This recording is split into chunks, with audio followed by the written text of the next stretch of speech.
Welcome back to our third meeting in regarding our roads. We're so happy to have everybody here. I want to also welcome the folks that are on the Mountain Disaster Preparedness Facebook page. We've got about 60 on them already, and that number's probably going to grow, so welcome to them as well. I think we all need some good news. And I think we're going to get some good news tonight.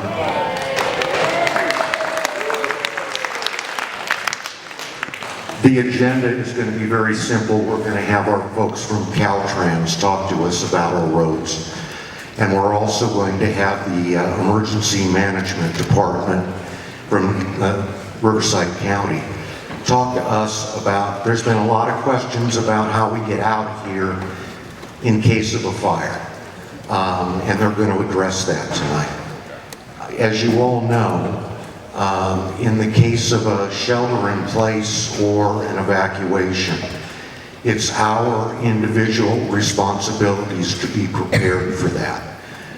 My group, Mountain Disaster Preparedness, has a table in the back that I'd like you all to take a look at. It's recommended emergency supplies that we all should have. And on your chairs, there's an explanation of some of the basics that we all should have in the case of an emergency.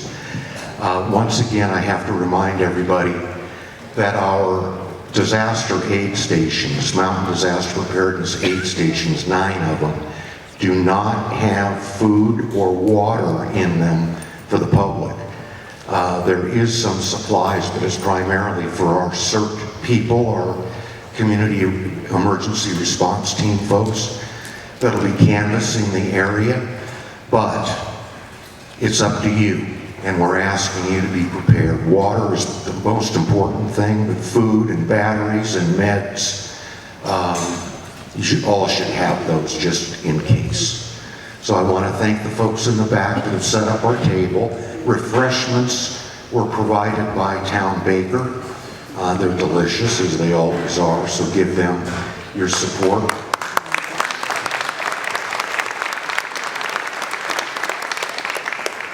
But I'll go over the agenda. We're going to have Caltrans address us for 20 minutes or a half an hour. And then our Emergency Management Director, Bruce Barton, is going to address us in regard to some of the issues that have come up in regard to evacuation in the event of fire. I also want to welcome the Principal Information Officer, Darren Meyer, from California Highway Patrol. Is he up here? There he is. Thank you. CAL FIRE, Chief Don Olson is here somewhere. Mark Lamont from Idyllwild Fire is here. Captain Leonard Purvis is here. I made a huge mistake at the last meeting. I didn't give the captain his due. I gave him a demotion. And Supervisor Washington corrected that and gave him a promotion at the last meeting. So, Leonard, I apologize. Who else? We have Daryl Connerton from Senator Stone's office is up here. Michelle DeArnold from Chuck Washington's office, Supervisor Chuck Washington. Michelle, thanks for coming. We're going to ask you to write questions down on 3x5 cards. We're going to take the most obvious ones and the ones that have been asked over and over, and I will ask those. But at the end of that, with time permitting, we'll take questions from the audience. So we've got the room until 7:30, 7:45. We've got to be out by 8. And if we keep our fingers crossed, we'll celebrate the good news for a bit, and then we'll talk about emergency preparedness. Terry, you want to come up and start by giving us the update on 70? How many of you have seen the progress in 74? It's amazing the work that you really got to see it to believe it. the work that's been completed and the trouble that they faced when the rains came in February. And I hear we're also making progress on 243. So I'm going to turn it over to the boss and give us the news. Thanks, Terry. All right, thank you, Mike. I would just like to thank Rise Interpreting for being here for the second time, so let's give them a hand, and we're glad that they're out here. Thank you. I'm going to introduce who's here tonight with us on the Caltrans end. We'll start over here with Brian Hickman. He is one of our chief geologists for the state. He is also Richard Rusnak's boss. Richard is on vacation and he is surfing in San Onofre for the week right now. So he's in a better place this week. Well, I don't know, it's pretty nice up here too. And then we've got, of course, Angad Benjamin, the lead resident engineer for the 24374 emergency projects. Du Liu is our chief of maintenance engineering, and that is a job that is under maintenance and it's in our office, but it's also where your emergency funding comes from. And they're the engineers that work with FHWA on all of these emergencies that we have throughout our district, and that's also where the money is coming from. They're the ones that take FHWA out, HWA out and tell them, hey, look, we need funding for this or that, and here's the problem. And then we also have John Kai, who works for Du Liu, and he is kind of the lead for those emergency projects and maintenance engineering. Of course, Shane Massoud, the maintenance PIO, and you'll see a lot more of Shane up here too, even as we go out of the emergency work and into normal maintenance functions, snow, because he is the lead for the whole district. For maintenance, Riverside and San Bernardino counties. And then of course Paul Miglin, he's our acting superintendent right now for the Banning area, which also covers Hemet.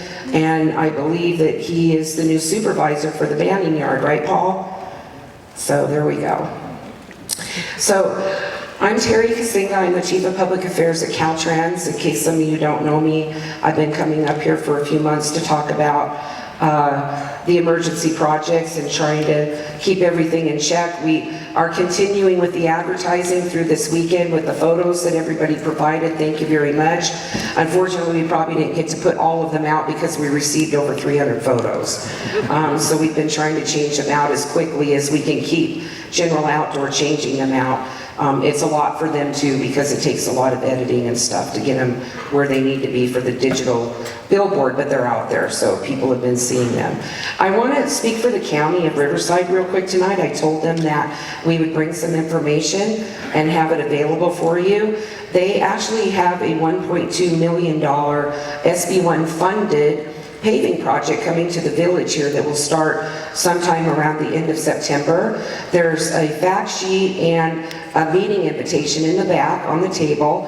There will be a community meeting to talk about the paving job on Wednesday, September 4th at 8:30 in the morning.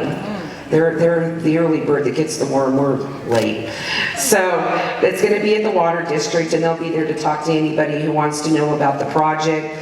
And if I can see this, I was reading it earlier, it looks like they're going to pave about 1/2 mile of roadway on Park Lane, Ridgeview Drive, North Circle Drive, and Village Center Drive. There's a map on here, and it shows that it's mostly through the village. So that's good news for the community also. I think it's only about a 3-week project or something like that, so they'll be in and out pretty quickly. They have a consultant, Andrea Suarez, with PR Connect that's working on it, and she'll probably be up here for that meeting. And so that's more good news for Idyllwild because you're going to get new streets throughout your community in the village where your businesses are at. So let me get started with my presentation. Okay. Excuse me, I'm kind of crippled up from vacation. My back is killing me.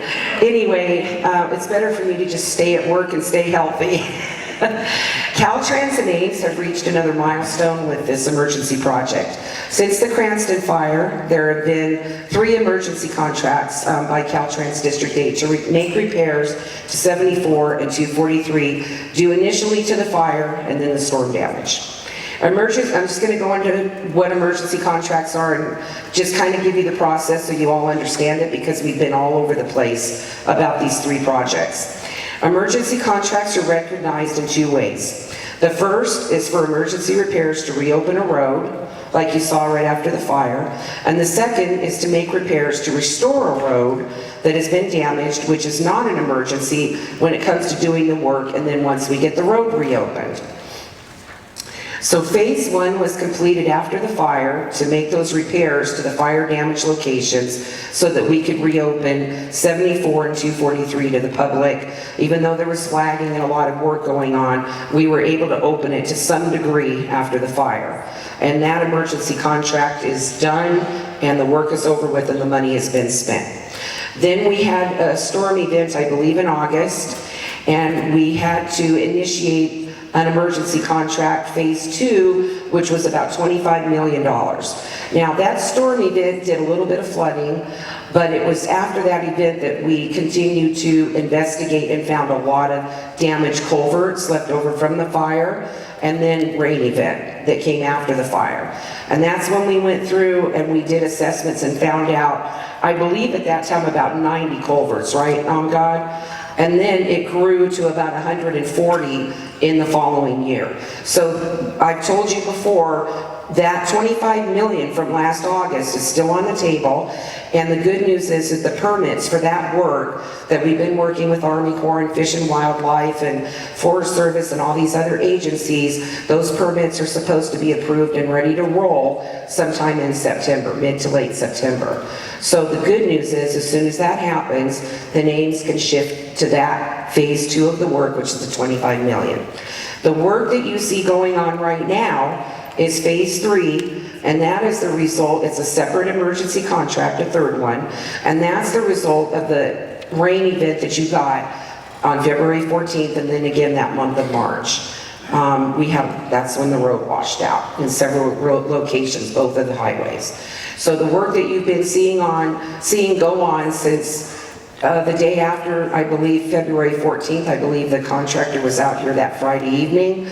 That is the phase three of a $29.8 million, almost $30 million, that you've seen going on since the day after Valentine's Day. So, the good news is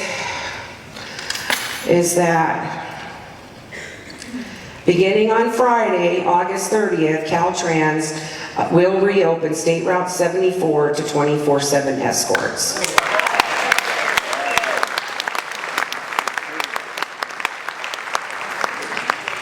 Substantial completion of the work on 74 is expected by early October, late September, early October. So what that means is, and God's going to come up here after me and give you details. Once guardrail, delineation, and signage, when you drive up there you see pavement, but you don't see striping. You don't see all the guardrail in place yet. You still see signs that are missing. You see some areas that look like, well, that doesn't look quite completely done yet, and that's why you're driving 25 miles an hour behind a pilot truck. So once all that's finished, which we're hoping by the end of September, we're going to open that road completely to the public, and there will be no more pilot. There will be flagging during the daytime work hours, which will probably be Monday through Friday. I doubt they'll work on the weekends, right? Except maybe on 243, but most of the work on that route is going to be done. There may be some residual culvert work, and it's going to depend on permits and us getting up there. But pretty much the road is going to be finished by the end of September, early October, and we'll be giving it back to the public and to the community. So there will be some flagging, but it's no different than when we were doing the guardrail work or the paving or anything else before we got the fire, remember? So it's going to be business as usual. And those things are good things because you guys needed the work up here. You know, it's construction work. I'd rather have it in my community on my road than have it happen on somebody else's mountain somewhere else, because that just means that you guys are having funds come into your community for regular construction and maintenance projects.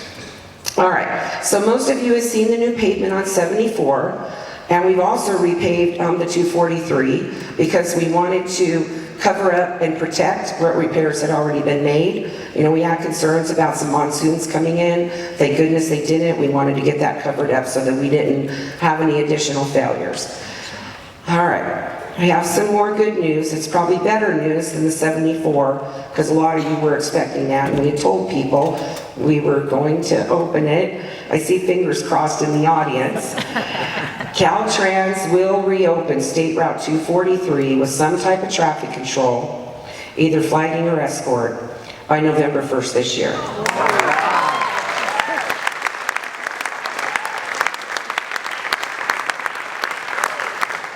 We were able to start crunching some numbers and some work and looking at some of the work that still needs to get done and deciding, hey, we got pavement up there. Most of the big repairs at the biggest slip outs have built the road back up. People are just going to have to be able to put up with the flagging and escort, but we need to get it open to the public. And that's a decision that our district director made, and we've been working with this team over here behind us for the last week to be able to bring that to you tonight. So the press release will go out in the morning.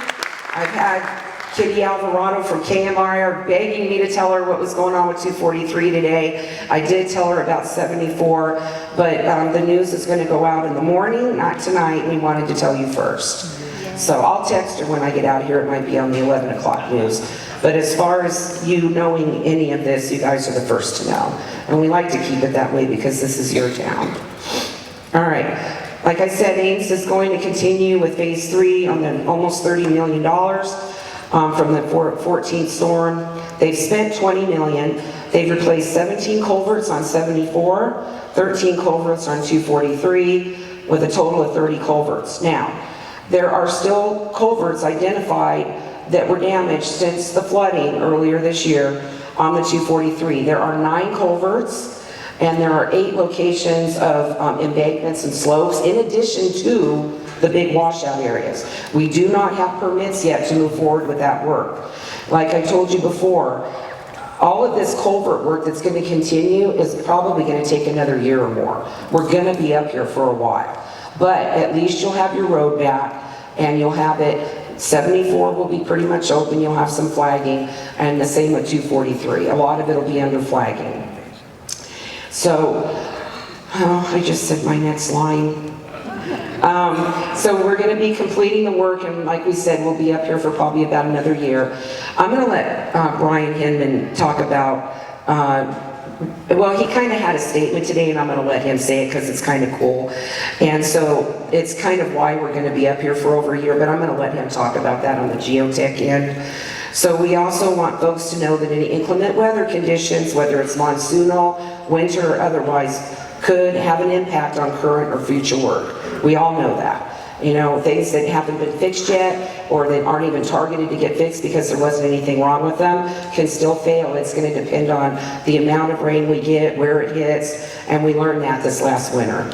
This was a very difficult winter, and it broke records, and Alex did send us the first forecast for the fall-winter season, and it'll be on social media with our office and then also EMD tomorrow, and then we'll try to get Alex back up here in mid-October when we come up and talk about reopening 243 to some degree. So basically, I do need to add this before I close out and let OmGod come up. I found out today that there was a highway maintenance paving job that's been on the books for 3 years, and it's just coincidental that it went out to bid a month ago, and the contractor actually started work just a few days ago. It is a highway maintenance paving project for $7.5 million to repave State Route 243 from the I-10 all the way up to Post Mile 13.5 or 3. 0.3, I think that's near Black Spur or something. So you're also going to have this paving job that's started, and then so once we do the flagging for the work on the 243, you'll hit some locations of about a mile with flagging for the paving job. As you all know, it's about a 180-day job. They can only work in certain temperatures, so they're going to rush to try to finish as much as they can before November 1st. If the temps get too low, it'll go into winter suspension until spring, but they're going to try to work as much as they can so that they can finish it by the end of the year. So on top of all this emergency work, you're also getting another $7.5 million that was on the books already and slated to repave your road from Banning all the way up to post mile 13.3, which is just up above Lake Fulmer. And the good news is the contractor is on board and working now. So if you live in Pine Cove and you're coming up from the bottom end there, you'll run into them because they started saw cutting the other day. So they're like, oh, we didn't think we had to tell you because the road is closed. Well, there's people living on that end too that are using the road. So I'll have Shane get some information out on it before the end of the week, and just so that people have knowledge that it's happening. But it's good news. So that's kind of it for me. Caltrans and Ames and our district director want the community to know that our goal is to keep moving forward as quickly as possible and restore both of these routes. And of course, our number one goal is always going to be safety and providing access to all users, and we happens. So thank you. God, are you ready? Oh wait, do you guys want to see the video first? Philip and Mario and Mike Alvarez and I think Darren made a video for you guys last week. And so this is our latest rendition of our Caltrans update on the emergency projects. Yeah, it's captioned right, Philip. It didn't work.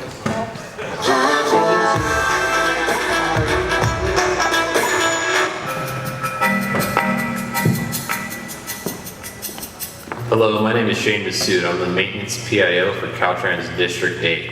I'm here today to provide an update on the emergency work that has been taking place on State Route 74 and 243.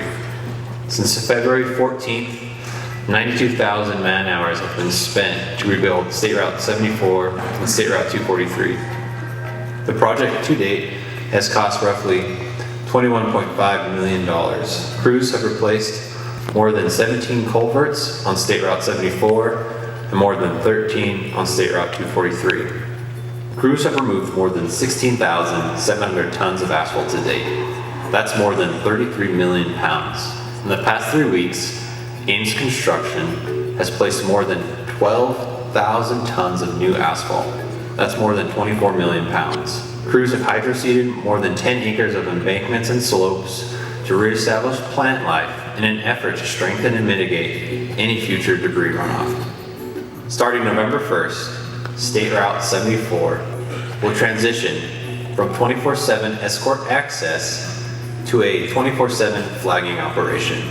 Also, starting November 1st, State Route 243 will reopen, but under the provisions of limited and restricted access. As Caltrans transitions to 24/7 escort operations, the CHP would like to take this moment to remind the public of a few safety points.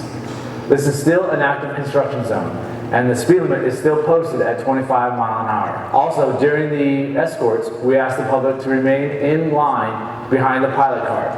There will be no passing or stopping along the escort path allowed. I'd also like to remind both the residents and visitors of Idyllwild that traffic fines are doubled when issued a citation within the construction zone. The California Highway Patrol is committed to public safety and encourages community engagement. To that end, if you would like to report traffic violators or other traffic or public safety concerns, please contact the CHP at San Gorgonio Pass at chp.ca.gov.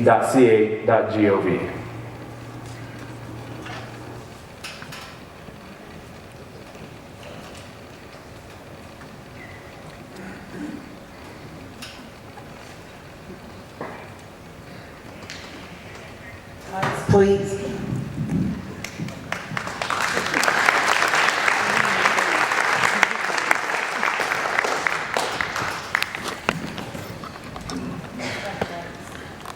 Good evening, everyone, and I'm here to clarify a few things and elaborate a little bit more after Terry explained and gave you the good news. If you still remember Phase 2, that's the continuous job that will be working on 74, especially the leg going from Mountain Center to the desert side and few locations from Mountain Center to Hemet. The majority of the work on Mountain Center area to Hemet that is done, and we cannot open now completely because we're waiting for the guardrail and the safety features on the road, striping, roadside sign, and all this. So you're gonna see us on the road for a while, so watch out for construction workers. And same time, we try to minimize the impact on you by doing most of the work off the road as much as we can, and that's probably in 4 weeks from now. But that's pretty much on the 74, and as you see, the pavement is adding a lot and enhancing the safety and the road quality right. And same time on the 70, on the two-foot tree, we try to protect the area that we worked on in order to make sure if there's any storm coming into the mountain, we don't have erosion or slip away as we have seen before. There is few more locations on two-foot tree, as Terry said, about 9 culverts and 8 locations to repair slope and restored roadway embankment and build it from scratch because it's not in a good condition, but those are subject to the permit approval. We expect to get this in a month or 2, but when we get it, we're not going to have a full closure. We're going to work with flagging and traffic control to give you access to the lake, up and down to Banning area. And as you can see, when you drive on the two-foot tree up to Lake Fulmer, you see some repair work done, and eventually when we open two-foot tree, you will see that we built a lot of areas that get washed out during February storm, especially post-lot 16-1, the big washout. And that took a lot of work, a lot of manpower and hours and equipment and material to rebuild it from the bottom up. And I'm happy to take any question if any.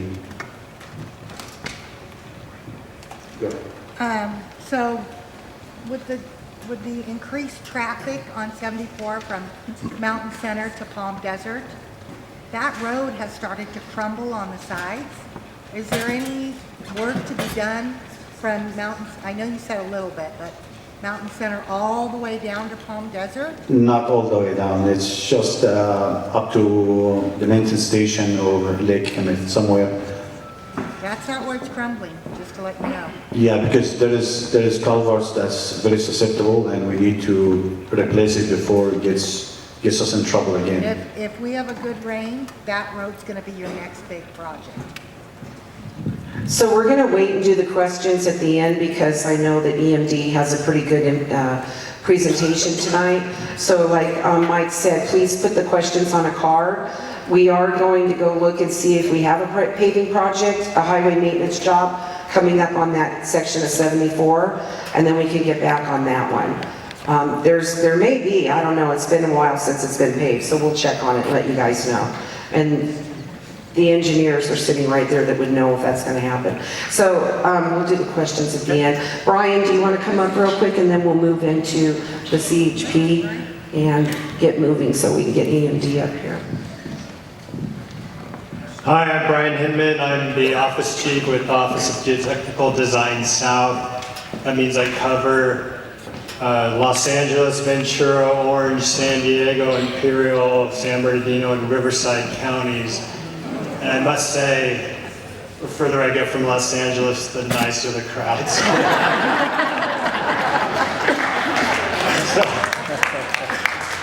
True story. In my late teens, 20s, 30s, I was an avid rock climber. I still get on the rock a little bit. But I've spent a lot of time up here. I've done quite a few of the test pieces on Talkeets and Suicide Rock. However, the most scared I've ever been on a climbing trip was driving up the hill on 74 with my buddy Eddie at the wheel. And Eddie was driving like a bat out of Hemet. Seriously passing people going around the curves. And I thought I was going to die. And so we got through town, we got up to Humber Park. Got all the gear in the packs. I put the pack on, I'm ready to hike, and he goes, wait, I need to hear the rest of this song. Why'd we risk our lives climbing like that just to wait? So it's kind of gratifying that 35 years later I get to be part of a team that has made that road safer. and I know how people drive on it there, and they'll continue to drive that way. We happened to improve the sight distance, but that was just a happy accident in a way. Our main goals that we had to treat because of the storm was the increased rockfall hazard, the culverts that were overwhelmed, and the embankments that were sliding or had eroded out. So if you think of all those things if you think of the road like a chain, all the weakest links broke during the storm. And we're only allowed to fix what broke. That's the rules of where the emergency funding comes from. We can fix the links that are just about to break. So is the road as great as I would like to make it? No. But is it a strong chain now? Yes, it is. It's going to survive the next event in a lot better shape than it would have if we didn't do all that. So, I think that's all I was going to cover. Did you cover the lines broken things? Yeah. So, okay, and if you want to talk about geology or rock climbing afterwards, come and talk to me.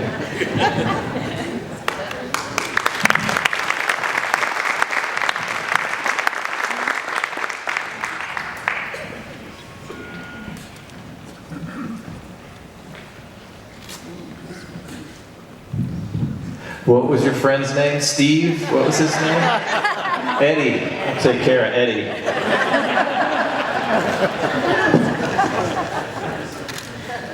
My name is Officer Darren Meyer. I am the PIO, the Public Information Officer with the CHP. We've been here on your mountain at this different fixed posts since Valentine's Day. I was here on Valentine's Day soaking wet. And our main purpose is to protect not only the construction workers, but the people that are using the roads, and make sure everyone's being safe as they're traveling up the roads, the ones that are open with pilot cars, so that Ames can get their work done. And that's really our goal. So when you see us sitting there, that's our goal, to keep the peace and to provide service, especially on the 74 side when people have been broke down, they run out of gas, they get into car crashes.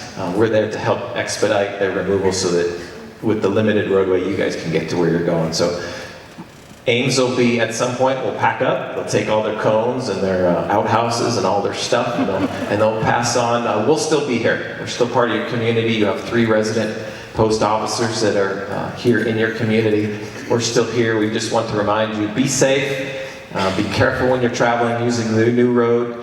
We don't want anybody getting hurt. It's not a speedway. And we'll still write tickets. So just take it easy, use caution, and we'll be up here for a long, long time. So thank you. Thank you. Captain Purvis is going to have to go to another engagement. So we're going to bring him up now. He loves the Hill.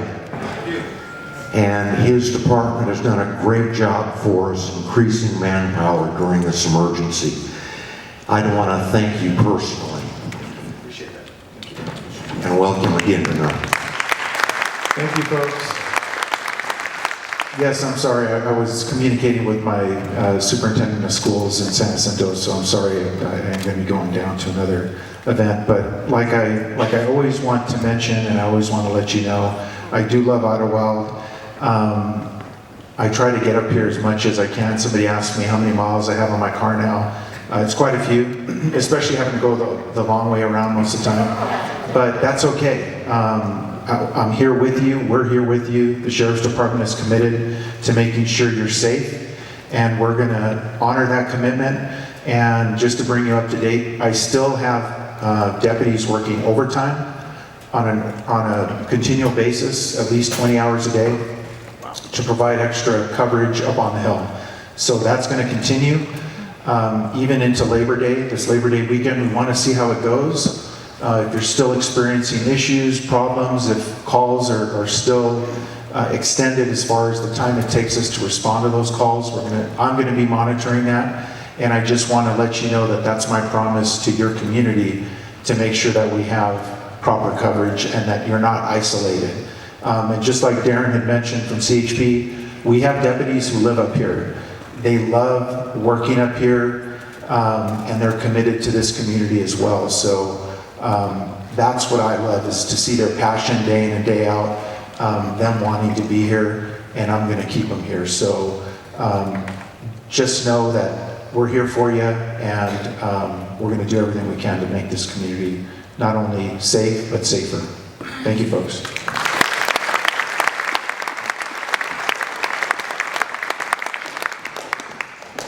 Thing real quick, people like to hide.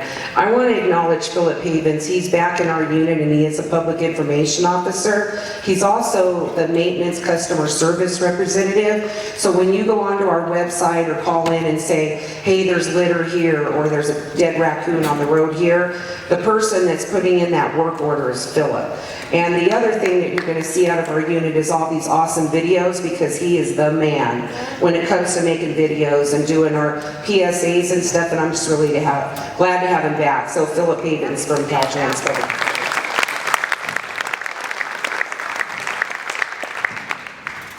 Good news, everybody? Are you happy or happier? I think we have to thank all the folks that are here tonight in support. We've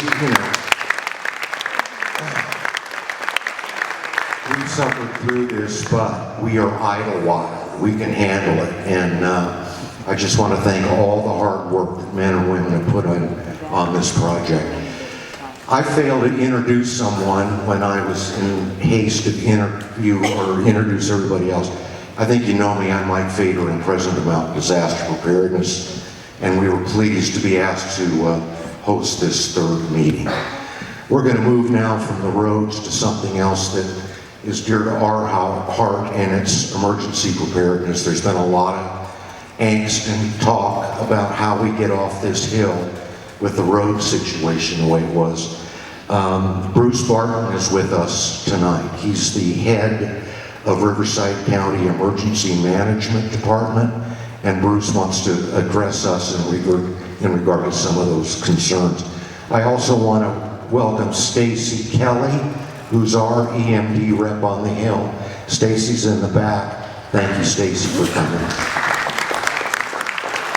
And Shane Reich, our public information officer from EMD, he's up here. Thank you very much, Idyllwild and Heinkel, for having us back. One of the things we wanted to talk tonight about, because there's been a lot of questions and no small amount of media coverage on evacuations.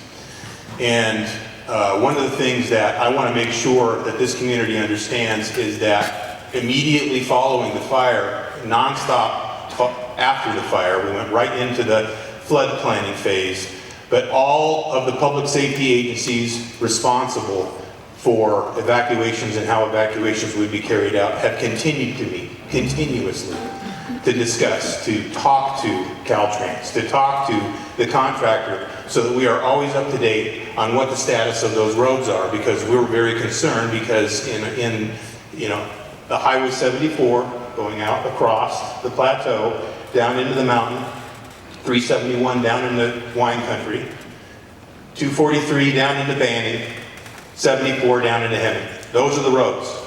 Those are the evacuation routes. Now, because the roads are continuing to be worked on, you heard they are significantly better.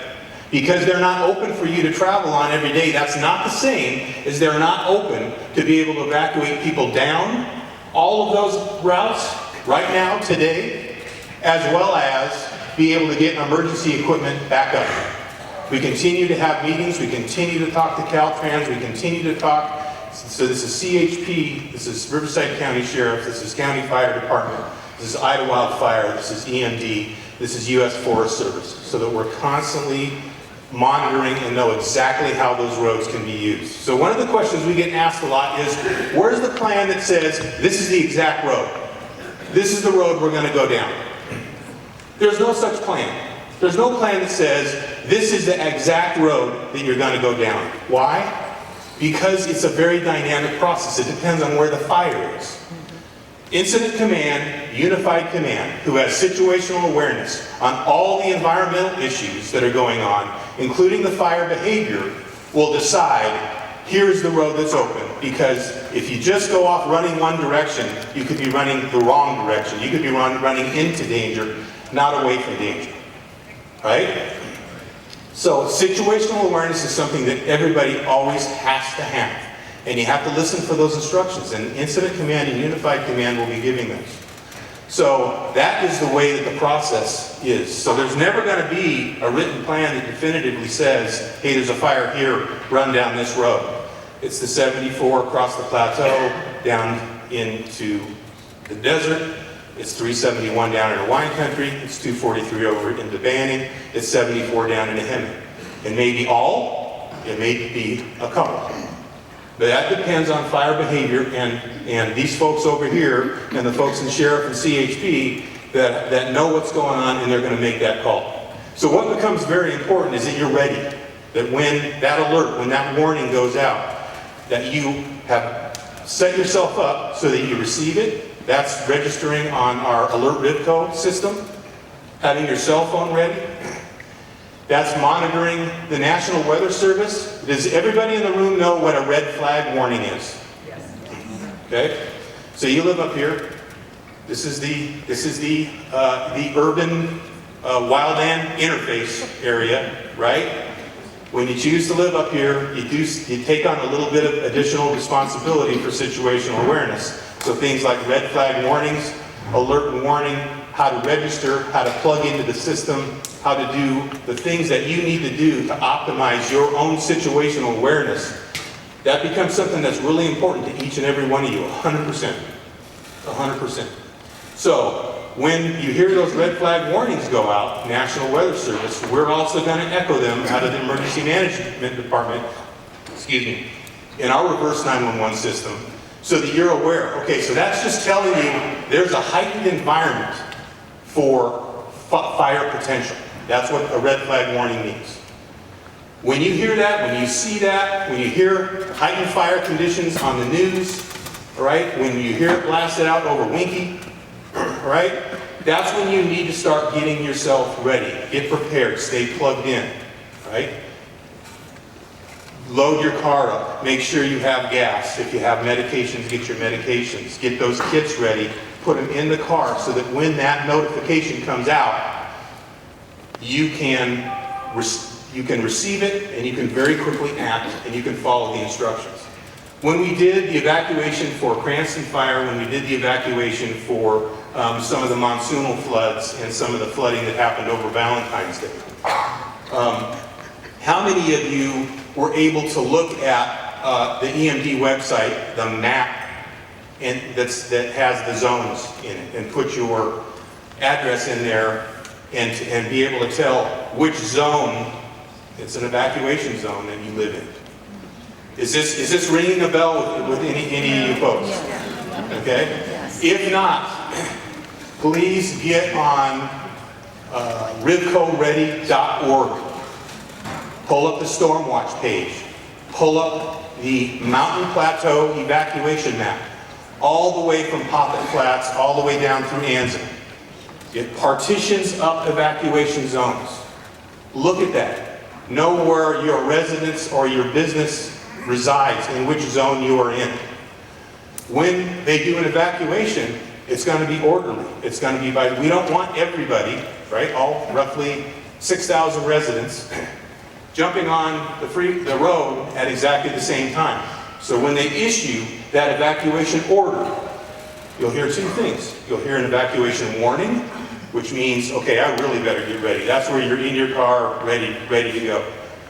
If you have special medical needs, if you are challenged in being able to ambulate, if you do not have good transportation, that's when you really need to decide to go, is when the evacuation warning goes out. So evacuation warning means you go. It's a voluntary type evacuation, right? When the next piece you will hear is an evacuation order. That means everybody needs to go. And when that goes out, we need everybody to comply and we need everybody to go. Another thing that we've been talking about in the group that is doing the planning is we know, and you should know that we know, that one of your concerns is as soon as you leave, what's the condition of your home? When are you going to be able to get back? We're all thinking about exactly the same thing. And how can we get that information out to you? And how can we get you back into your home that's hopefully still there as quickly as possible? So once again, that's information that we will be pushing out. And we, amongst ourselves, have talked about, okay, we're going to do a better job. There are things that we have learned that we can do better. And one of the things that we think we can do better is communicate on the repopulation side so that you know we're going to get you back home as quickly as possible. Because then you're more likely to leave when the evacuation order comes out, and that's really what we need you to do. We need you to not be here, right? Because it puts you at risk, and the other thing is it puts all the folks, which I know you all care about because they're up here taking care of you every day, it puts them at risk as well. And I know nobody wants to do that. So get on that website, take a look at that evacuation, those evacuation zones, and understand where you are. Now, there's also been a lot of discussion, and I'm going to go ahead and address it here. There's a plan called the MAST plan. Well, the MAST plan is a plan, it's a fire pre-plan. It is created with the intended audience being incident commanders and the folks in Unified Command and Incident Command and the responders to be able to look at tactical detail. Where would they put safety zones for their personnel? Where would they do staging areas for emergency vehicles and personnel? Where would they do incident command posts, right? Where are the camps located? And how many kids are in the camp? One of the things that Idyllwild Fire takes the lead on is now every single week they put a report out that all of us know when the camp's in session and how many kids are there, because that's one of the first things we're thinking about. And we're talking and we're calling up constantly those folks that run those camps to make sure we know that we can get those kids out of there early and quickly if we ever have an evacuation that we need to do on the mountain. So these are the types of things that we are working at. That detail in the MAST plan doesn't provide any added value on how you would evacuate this mountain. It's tactical level detail meant for incident commanders. So as such, it's not going to tell you, okay, the fire's over here, you go down this road. It's not in there. But it will tell an arsonist that if I started a fire over here, here's where the cops and the firemen are going to be and congregate. And it puts a spot right on the map. We have a concern with that. And because we have a concern with that, we think that the public interest in not disclosing that information outweighs the public interest to disclose the information. To be clear, the plan was written with the intended audience being Incident Command, Unified Command, public safety responders. There is a point to be made that we should put a plan in place that really looks at you, the community, as a consumer or a reader or a user of the plan. That's just not how that plan was built. So one of the things we are doing in the Emergency Management Department, we are not going to have it done for this fire season, but we will definitely have it done and in place so that this community can see it by the next fire season, is we are going to draft a plan, get a plan out there that really is something that the community can use in writing. So a lot of the stuff that I'm telling you, all of these features, where can you go to one place to look and say, here's how I prepare, here's the routes, all of those types of pieces of information, that will all be in there. But once again, it's not going to still have that specific detail that's going to say it's this exact road every single time. That's very dynamic, and that's going to be done by Incident Command. Alert and warning is something that we're very concerned about. We had a lot of good successes using it, both for the mountain fire, particularly for the Cranston fire, for the Holy fire, and for the 14 evacuations that we unfortunately had to do over on that side of the county. And we got better and better with that tool. And so it's really, it's working very well at this point. So we really want to encourage everybody to get on Alert Rivco, register. If you can't get on and register, you can fill out a form in the back with Stacy, or anytime you see Stacy. And by the way, anytime in your community you see one of those red, white, and blue EMD trucks that's driving through and you have a question, please stop, talk, have a conversation. We're happy to answer any questions that you may have. And if they can't answer the question, then we'll figure out who is the right person or group of people to be able to answer the question. So please get on there and register. One of the things we also heard post-Cranston fire is Winky was a success. Everybody liked being able to tune into the AM radio. And if for whatever reason the towers went down and we didn't have the cellular network and it's in some way compromised, the alert and warning system, having that AM radio is a very good way to get out information. They're in sync with us, they're in sync with Unified Command, they're in sync with the County Emergency Operations Center, so that all the messaging that's going out is going out with a united front and it's one common voice. So one of the things we're working on with our friends from Mile High Radio Club is they presented us with a strategic plan to be able to expand the footprint of Winky. And we're basically looking to expand the footprint from Papa Flats all the way down to Pinyon Pines. And we're working on that. That's a top funding priority for my department. We'll continue to work with Bill Tell and Idyllwild Fire, who has provided us with a strategic plan. And we are confident that we've found some funding. It's not 100% for sure that we can start working on expanding that footprint so that everybody that lives across this entire mountain plateau is going to be able to tune in to that AM radio. The other thing we're also looking at is sirens. That's come up from time to time. Post Paradise Fire, the County of Butte has implemented some sirens. We have discussed it amongst ourselves as public safety here, and we think that it's a good idea, and we are going to look for funding on that. The thing is, sirens are good at getting your attention, but they don't provide information. So when and if we get to the point where we're going to do that, and we're going to aggressively pursue funding once again to try to hit the entire corridor across the mountain, it's going to very much be, as most things are up here, a partnership between us as public safety and you as the community, because we're really going to need to be able to educate. For instance, for those of you that have businesses, when your patrons are up here and they hear the siren go off, what does that mean? So we're all going to have to work together on that. But that's something that we're very much interested in, and it will be another tool in the toolbox that we're looking at going forward. So I think those are basically my comments for tonight. I know you'll probably have questions. We'll hold off questions to the very end, but I hope I filled in some of the gaps for you. And if not, we will continue to work on that. We're not going anywhere. We will continue to be up here because your safety is paramount to us. Thank you, Bruce. CAL FIRE is also represented here tonight, and Chief Don Olson is with us.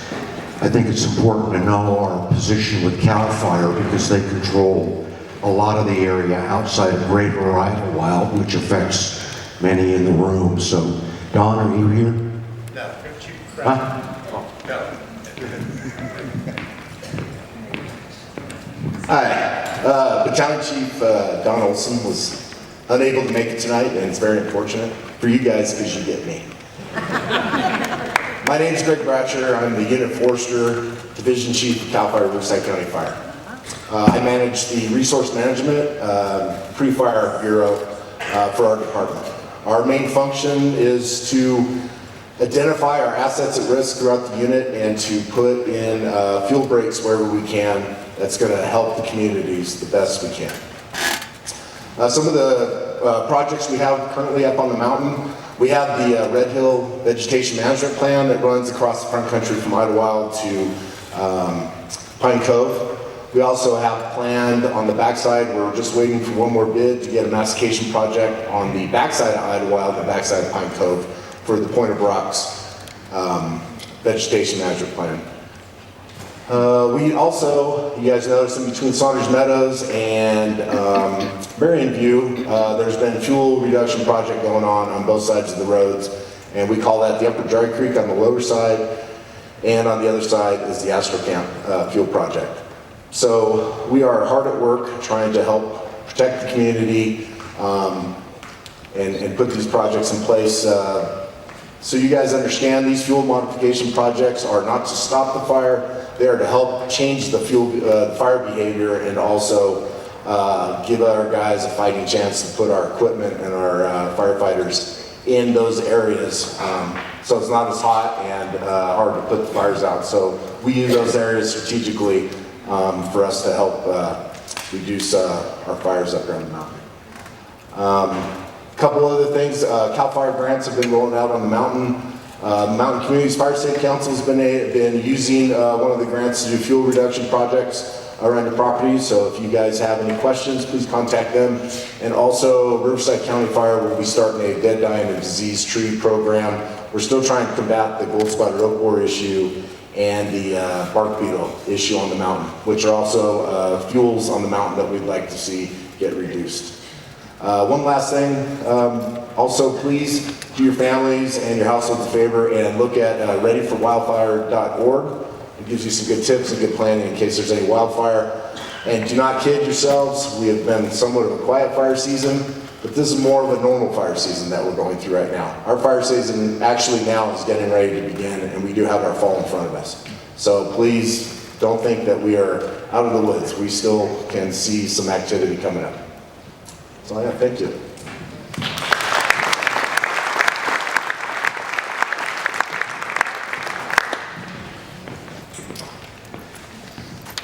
Fire breaks, fuel breaks, what he just talked about, it saved us in the Cranston fire. If those fuel breaks weren't there, the town would have gone. And Mark, could you come up? Mark Lamont, Fire Chief, IFPD, to discuss the importance of those fuel breaks. Thank you. I was really excited tonight when I got asked to come speak on what Idyllwild Fire Protection is doing on your behalf. And then they told me I had 5 minutes. So that said, I had to wind down a 5-minute speech. And I started thinking about what I tell our folks. Your fire crew is here tonight, ready to serve. They're here 24/7, 365. None of us is as good as all of us, right? I tell them that all the time. None of us is as good as all of us. And so that said, I want to give a round of applause to our unsung hero, and that's you. So if you would, guys.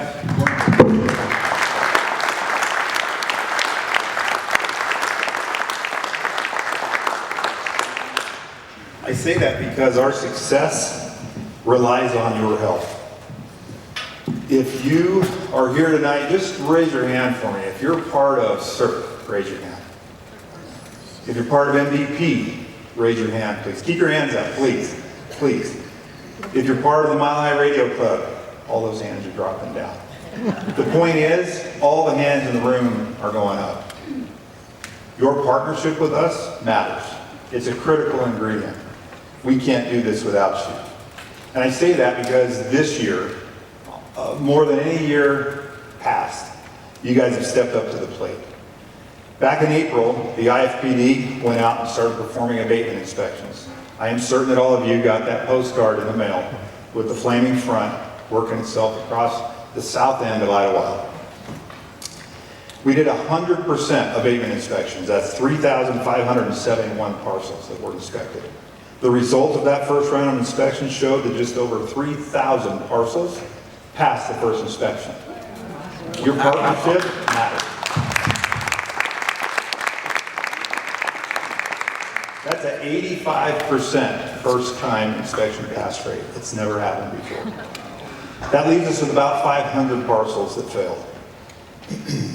In May, we went out and performed our second round of annual abatement inspections, and of the 500 parcels which failed during the first round inspections, 260 of those came into compliance, leaving us with just 240 that had not yet complied. Throughout June and July, IFPD personnel worked closely with property owners to educate and identify specific abatement deficiencies in an effort to help bring all our properties into compliance. As we completed the third round and final round of inspections, we found that 51 properties did not meet the final inspection.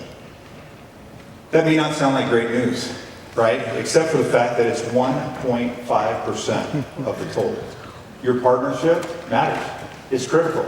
It's the critical ingredient to our success. It's overwhelmingly apparent that you're doing your part. So as I was asked, I put together a few things, and I'd like to share with you a few of the things that we're doing to fulfill our mission and our commitment to you. Our mission is life safety, protection of property and the environment. IFPD EMS incident response times are under 3 minutes.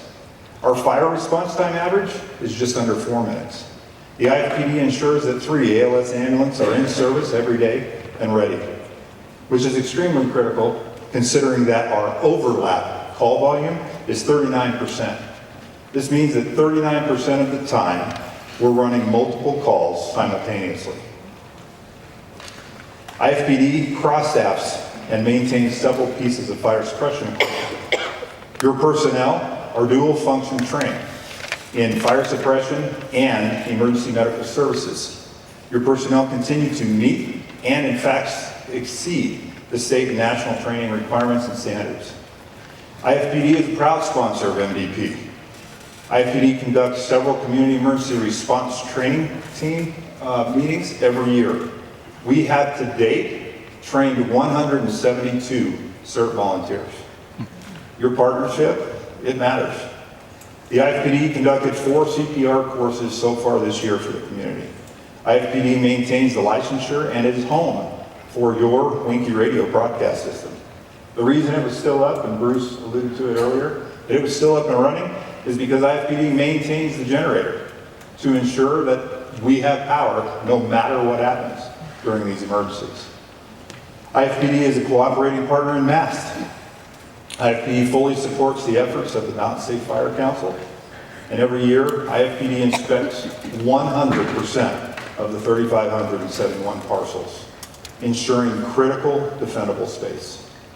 With wildland fire and wildland fire readiness at the forefront of every city, county, and community discussion, and it's rightly so, with the recent tragic fires of the 2018 fire season. Incidents like the Camp Fire in Paradise, the Woolsey Fire in Malibu, have instilled an anxiousness and an uneasiness in the heart of those living within the wildland-urban interface environment. Our beautiful community affords an extremely rare opportunity, I think you will agree, to live in such a picturesque place in Southern California. This beautiful setting does, however, come with a price, and it also represents some unique challenges, not just in fire. How about washed out highways? And I'd be remiss if I didn't say thank you, Caltrans, for all the effort and hard work. Thank you to the CHP.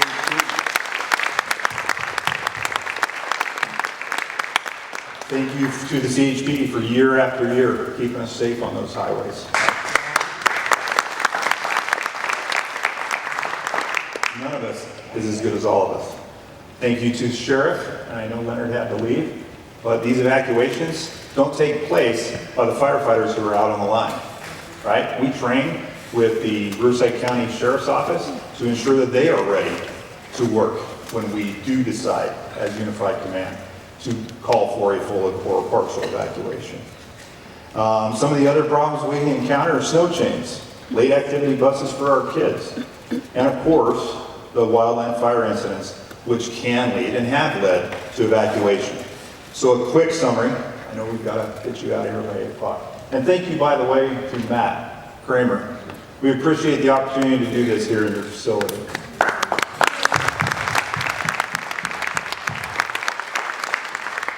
In July of 1996, many of you were probably here when the Bee Canyon fire threatened the communities of Idyllwild and Pine Cove. Nearly 10,000-acre fire caused emergency response agencies to call for the evacuation of Idyllwild and Pine Cove. No structures were lost, and more importantly, there was no loss of life as a result of the Bee Canyon fire. In October of 2006, the Esperanza fire burned over 41,000 acres, destroyed 34 structures, and took the lives of 5 of our finest. They were engaged in structured defense on homes to the north of Idyllwild and the community known as Twin Pines. Evacuations surrounding those communities were put into effect. No civilian loss of life resulted from the Esperanza fire. In August of 2009, the Cottonwood fire threatened Idyllwild, burning 2,500 acres during the Jazz Festival, for those of you who were here for that. Unified incident commanders discussed trigger points and planned for the possibility of a possible evacuation, which thankfully never had to take place. No structures were destroyed, no loss of life resulted from the Cottonwood fire. Fast forward to 2013, the Mountain Fire burned over 27,000 acres to the south and east of Idyllwild. This event also led to the total evacuation of Idyllwild and Pine Cove, and the partial evacuation of Mountain Center. All told, 23 structures were destroyed in the Mountain Center area. The good news is, again, no loss of life resulted from the 2013 Mountain Fire. In August of 2013, the Silver Fire burned over 11,000 acres, claimed 21 structures in and around the area of the 2006 Esperanza Fire. Communities to the north of Idyllwild and Twin Pines, Poplar Flats, and Cabazon were evacuated. No loss of life resulted from the Silver Fire. And last year, I am certain that none of us could forget, the Cranston Fire. It claimed 13,000 acres just to the south of Idyllwild. It destroyed 3 structures here in Idyllwild and another 11 in Mountain Center. This arson-set fire led your unified emergency incident commanders to call for a complete and systematic evacuation of Idyllwild and Pine Cove, and a partial evacuation of Mountain Center. Once again, no loss of life during the Cranston Fire. In the past 25 years, your emergency response partners, you included, have effectively managed 6 major fires, mitigated countless small fires, which each posed a direct and significant threat to our mountain community. Each time, we have successfully evacuated our citizens without the loss of civilian life. And we have consistently worked together to mitigate the threat of wildland fire through education, training, prevention, fuels management, fuels reduction, fuels treatment projects, and you, our unsung hero. These abatements, these property abatements, are important. They are critical. We cannot follow through with our mission and our commitment to you without your help. None of us is as good as all of us. We can't thank you enough for the abatement work that you've done thus far, the proper clearances that you've afforded us, and hardening your home. We have noticed an increase in remodels, and in those remodels, the use of less combustible materials. Your partnership counts. So looking ahead, as we commit ourselves to the continued and combined efforts working together with you and our partnering agencies that you see here tonight, we will ensure to build on our current track record. This is a track record because of your partnership of success. I am honored to serve as your fire chief. Thank you very much.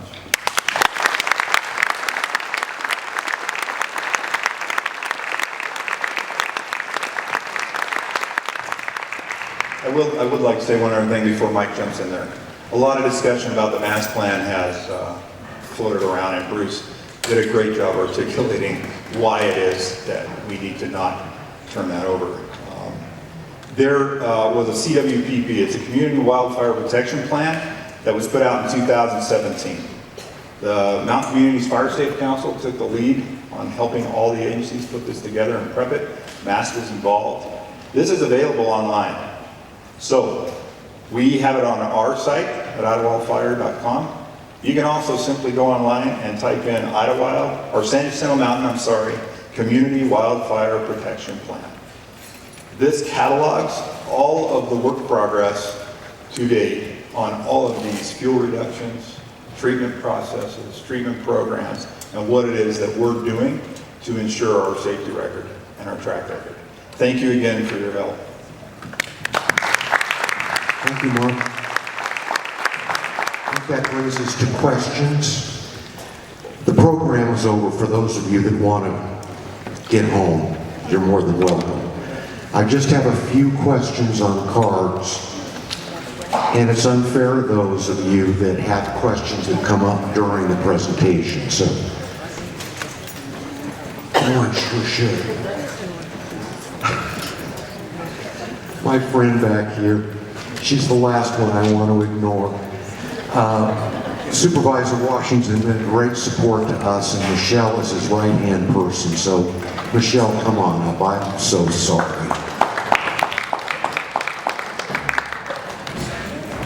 I will be brief because I know all of you want to get on to questions. Thank you for allowing me to speak tonight. I am Michelle DeArmond. I'm Chief of Staff for Supervisor Chuck Washington. And the supervisor had a day full of meetings in Riverside. It's our regular Board of Supervisors meeting, plus he had a series of other meetings, so he couldn't be here. So I am here in his stead. But I have been texting him updates, and I have to tell you, he is thrilled, as I think all of you are, about the news tonight. We didn't know. Terry kept this under wraps very nicely, so the latest news here about 243 is just thrilling for us, and I hope it is for all of you too. And I think all of you know that the supervisor has worked very closely with the California Highway Patrol, with Caltrans, and with all of our other partners up here, and that relationship is very important to him. His relationship with all of you, the community, is equally important.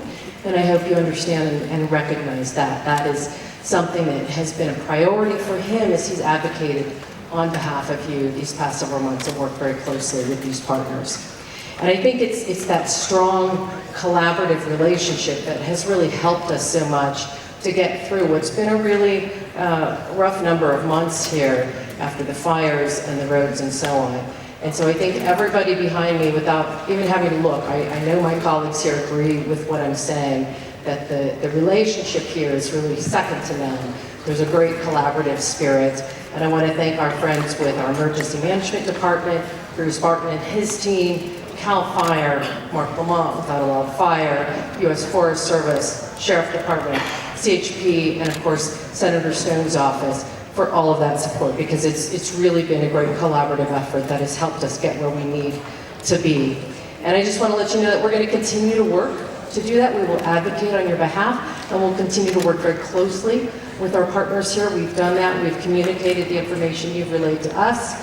We've talked with Caltrans about different ways we can try to work to improve access, both for the folks who live here and the people who come up and do business with you that some of you rely on, and also to make sure that at the same time we're being ever mindful of the need for safety in this community, because we know that's the utmost priority. So as always, if there's anything that I can do in our office, anything we can do to help you out, don't hesitate to reach out to us. And again, thank you to all of our partners.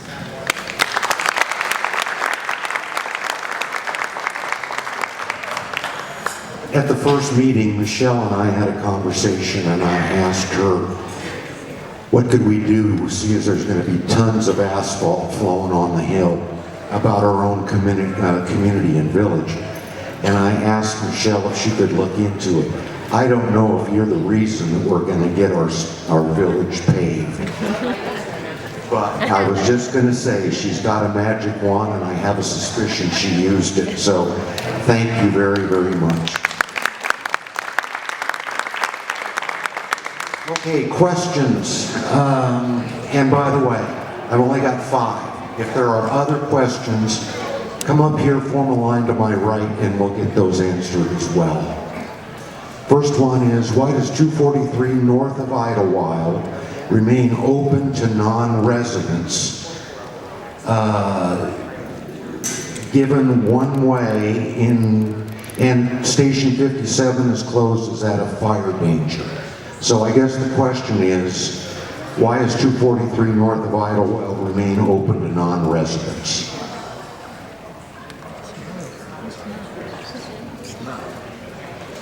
Terry said the answer to that is because it's not under construction. Does that make sense? I think it does. Why is so much attention paid to 74 and not 243? I think I can answer that. In the first meeting we had, I had a raise of hands, which highway meant the most to everybody in the room, and it was predominantly 74. Terry, do you have anything else to add? Possibly more damage on 243? You know, a lot of it was to, you know, the escorts and stuff, so a lot of the focus was getting the work done on 74, getting that access for the schools.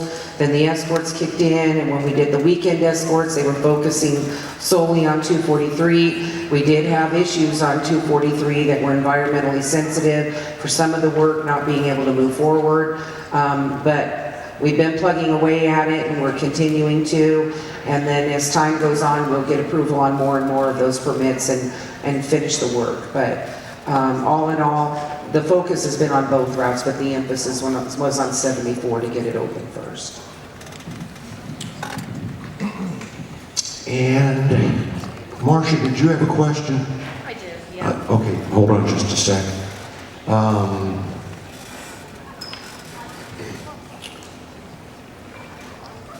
Culverts have been collapsing prior to February 14th.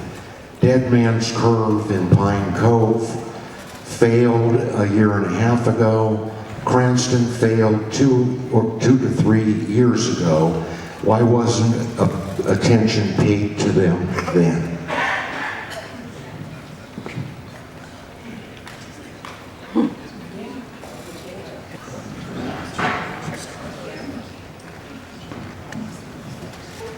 Yeah, I assume those specific culverts were fixed at the time, but just because those culverts fail doesn't mean we can go through and look at every culvert and fix every culvert. So again, it's that case of we only fix what is broken. So that's how it works. And when you drive there, you're going to look at slopes, you're going to look at things, and you're going to say, why didn't they fix that? And that's because it wasn't broken, or it wasn't close enough to break it. Thank you. I think that's a good answer.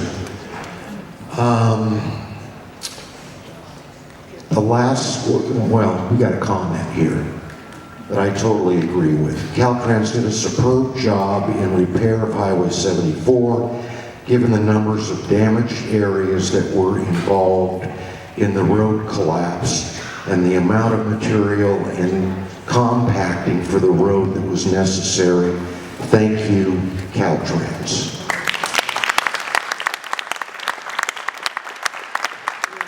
I just want to add too that it isn't just Caltrans, it's Tony Spinetti still here over here. Ames Construction is here tonight, and we really need to give a round of applause to this contractor.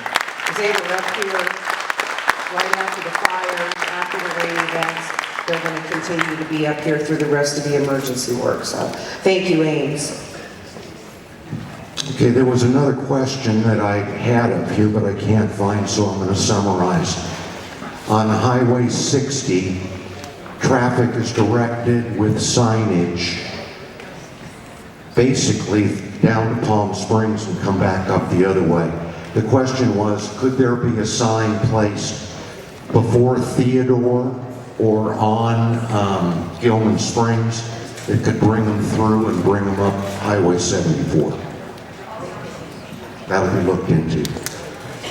The last question is kind of a tough one. We'll have to bring it up with Edison, I believe. It has to do with helicopters. Is there someone here tonight who can do something about helicopters over Idyllwild? The noise and low elevation should be illegal.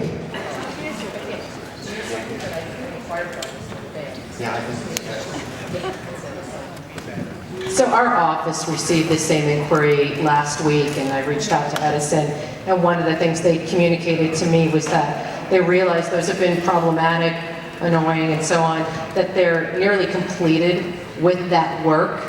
And what they said to me was one of the reasons they had to fly so low was because they had to do some sort of scan on the poles, which is way beyond my comprehension pay grade. So don't ask me any questions about what that means, but they said that technically it was part of what they had to do, but it should be over pretty soon. Thank you. That's the end of the written questions. We'll take questions from the floor. Can you come up? Yep.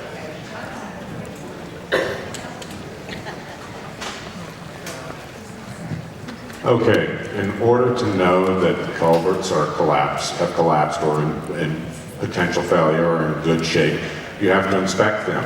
What reports exist prior to February 14th and after 2019 and after January 1st, 2010? Need to know if those reports exist.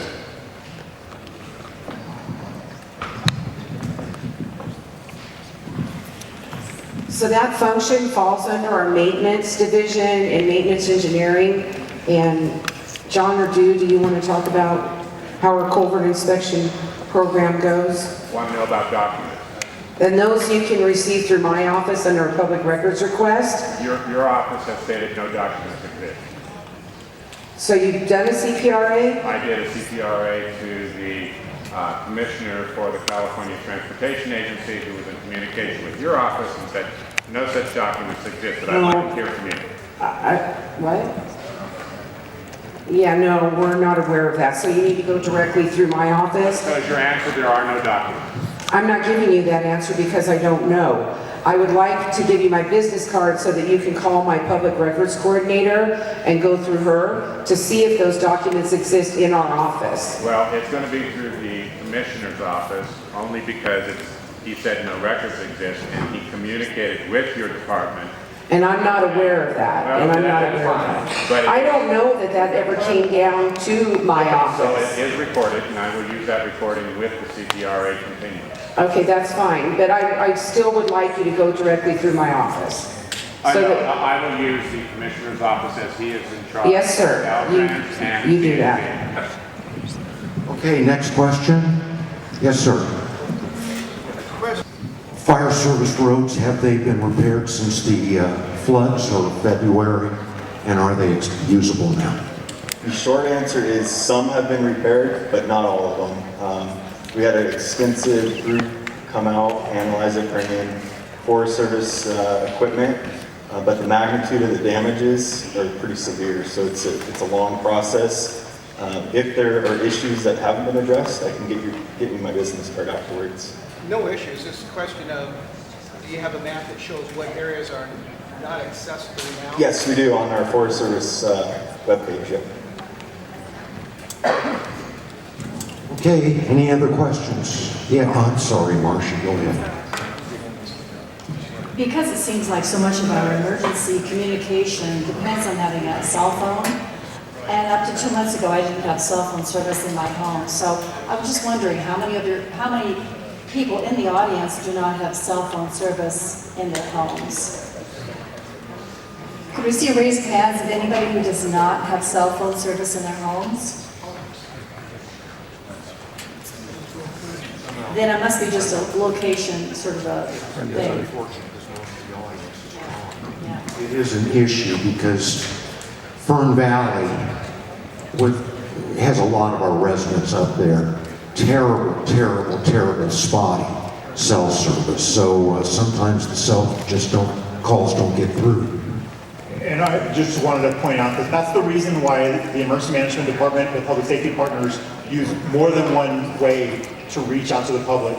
During the Cranston fire, at the incident command post and other locations, we had sheriff's deputies getting into units and going door to door and making sure that we were reaching out to try and get everybody that was in danger aware of the danger and out of danger. So we understand that mountain communities are always going to have challenges. They can put up 50 new cell towers and it's not always going to get everybody's cell coverage.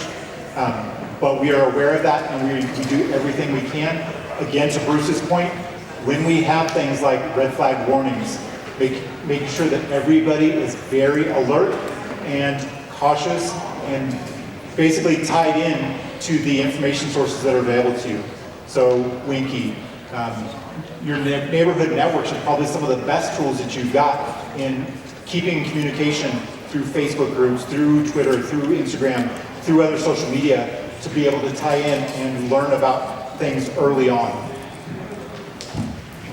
Okay, anything else? Got one more, or two more. I don't exactly agree with it, but they turned off our electricity before we got the evac scrap. and we didn't have power to have the fight over the evacuation. Get off there.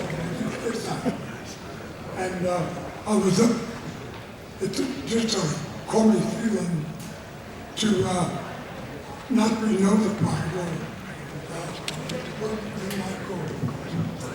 I think what we're talking about is the Cranston fire. Edison cut power, and it was difficult for those that didn't have internet to learn or phone service. Okay, so I think, remember, we're interested in exploring as many tools as we can get in our toolbox as possible. That's why the idea of the sirens, and we'll need to do a propagation study as part of that project, looking at, okay, where do the sirens hit, how far do they go out, do they hit the farthest communities that are, if we put a siren, will it hit Kern Valley, right? Will they be able to hear it? Also, with expanding the Winky footprint, having a radio that has batteries in it is going to be something that would be important. So those are the types of things we're exploring to close every one of these gaps that we can. At the end of the day, it still does come down and will come down to, you're going to have fire, you're going to have sheriff, CHP, law, mutual aid, running around on their PA systems announcing that, their evacuations, be aware and what directions to follow. thank you, Bruce. One last question, and before we get there, Mark beat me to it, but Matt Kramer is here someplace. This costs him a unified money, and when I make the call, they're always more than welcome or more than willing to supply this great venue. Mark, or Matt, thank you so very much for your help and the district. Okay, last question. I have a question that I would like to address to CHP. Has anybody ever considered reducing the speed limit along the 74 raceway between Lake Hickman and Valley Vista?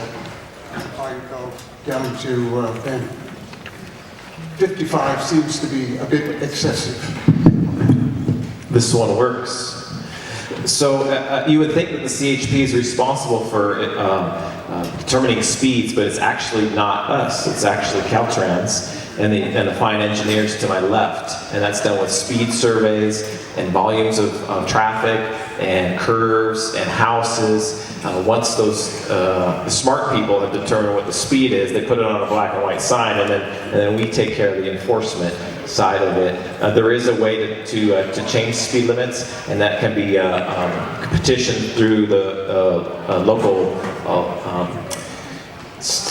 Board of Supervisors, and then ultimately through Caltrans, and they can certainly change speeds, but there is a process that's done, and it's not us. But once the speed limit is changed, we're all over it. We'll take care of that for you. Thank you.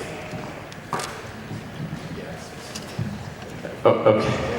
Okay, so what happens really quick with the way the engineers do this, right, so what they do is thanks, Terry. What they do is they determine how fast cars are driving when anytime a speed limit is going to be lowered from the maximum. 55 is the maximum on a 2-lane road, California. So if someone wants to lower that speed, they do a speed survey, and the engineers will put out triggers on the road, and they'll determine the speed of cars. 85 percentile is what 85%, how many cars are traveling at a certain speed. The bulk of the cars will determine the speed limit for that certain road. And then the engineers crunch the numbers based on roadway widths and also houses and stuff. And then they can adjust the speed from there. But it is a process, and the engineers do that with Caltrans. So, Terry, do you want to add something? The part I wanted you to tell them is that if we ever get out there to do another speed survey, sometimes we tell a community, but you gotta drive slower. The only way we can lower a speed limit is if the 85th percentile is driving beneath that speed limit. A lot of times, people will complain, you need to come out and do a speed survey. We get out there and we end up raising the speed limit because the 85th percentile is driving faster than 45. And so that was the part I wanted Darren to say, slow down. Maybe we will get your speed limit lowered someday. But if you have concerns about it, contact Michelle in Supervisor Washington's office. I don't think we have a lot of problems on that stretch, to be honest with you though, and there really needs to be some safety factors too, right Darren? And that's probably one of the safer sections of route between Mountain Center and Anza, right? Or 371 compared to the others. We'll keep writing tickets and it'll slow. That'll slow people down, there you go. That's it, ladies and gentlemen. Thank you very much for joining us. I hope it was informative.